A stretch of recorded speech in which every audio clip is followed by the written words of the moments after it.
Shalom bien-aimés dans les Seigneurs, nous continuons toujours avec notre thème qui est « Et les regards sur Jésus ».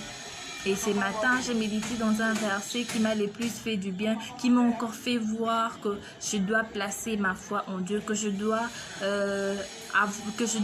regarder sur Jésus. Alors, j'ai médité dans Jean 14, le premier verset jusqu'au verset 4.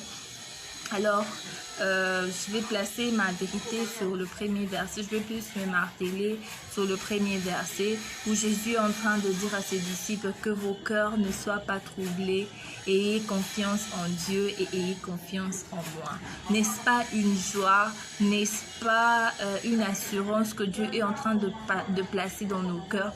De savoir qu'au fait, qu'il a toutes choses entre ses mains, qu'il est au contrôle de tout.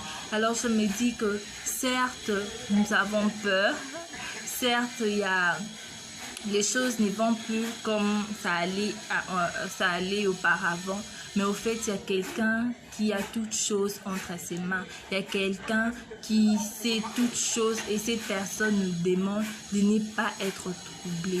Alors ne sois pas troublé pendant ces temps, ne perds pas ton objectif. Peut-être tu te dis que je ne vais pas à l'église et ta vie de prière est en train de diminuer, soit ta vie de sanctification, de consécration. Et ça, les sous narisme moko tezala kinango liboso. Alors j'aimerais te dire de revenir sur le droit chemin, de recadrer les choses, de remettre tes yeux fixés sur Jésus, car c'est lui seul qui est capable de te mener jusqu'à la fin de cette pandémie, soit de ce confinement, sans pour autant que tu tombes, sans pour autant que tu perdes l'allure que tu avais avant avec Jésus. Alors ne sois pas troublé pendant ces temps. Place ta foi en Dieu, car c'est lui le consommateur de notre foi. C'est lui qui voit nos cœurs, c'est lui qui sait nous récompenser, c'est lui qui sait nous donner la paix que le monde ne peut pas nous donner. Alors j'aimerais t'encourager que ton cœur ne soit pas inquiet,